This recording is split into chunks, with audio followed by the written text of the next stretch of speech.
एक 8 साल का छोटा सा बच्चा स्कूल में लगी आग से बुरी तरह जल गया।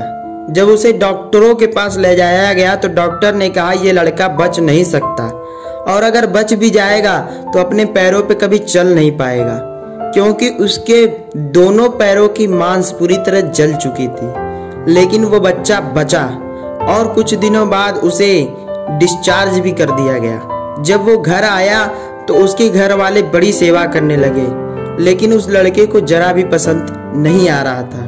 उसकी जो माँ थी उसके पैरों की रोजाना मालिश करती और उसे घुमाने के लिए व्हील चेयर पर बैठाकर पास के मैदान में भी ले जाया करती थी।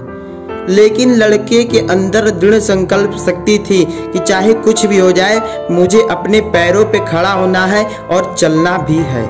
उसकी यही दृढ़ संकल्प शक्ति रंग लाई। एक दिन जब उसकी माँ उसके पैरों की मालिश कर व्हील चेयर पर बैठाकर कहीं चली गई, तब उसने अपने आप को खड़ा करने की कोशिश करा, लेकिन उसके पैर कमजोर थे, इसलिए वो खड़ा नहीं हो पाया और खुद को नीचे गिरा लिया। और गिराने के बाद आगे की ओर उसने अपने आप को घसीटना शुरू किया और ऐसा रोज करने लगा। ऐसा करते करते एक दिन वो सहारे लेकर खड़ा भी होने लगा और कुछ दिनों बाद बिना सहारे के एक नॉर्मल आदमी की तरह, नॉर्मल इंसान की तरह चलने लगा। फिर उसने दौड़ना शुरू किया और उसे दौड़ने में मजा आने लगा।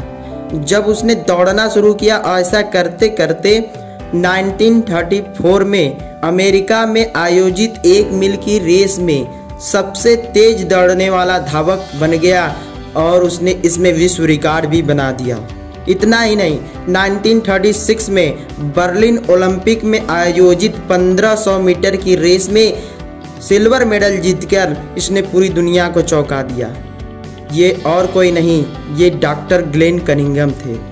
डॉक्टर ग्लेन कनिंघम की दृढ़ संकल्प शक्ति को नमन करने का मन करता है। दोस्तों, ये जो प्रॉब्लम्स होते हैं हमारे लाइफ में या हमारे बॉडी में नहीं होते। प्रॉब्लम्स तो हमारे दिमाग में होते हैं। हम अपने दिमाग से सोच लेते हैं कि प्रॉब्लम्स बहुत बड़े हैं और हम इससे हार कर बैठ जाते हैं। लेकिन अगर इन्हीं प्रॉब्लम्स का सल्यूशन इसी दिमाग से निकाला जाए तो हम वो सब कुछ अचीव कर सकते हैं जो हम पाना चाहते हैं।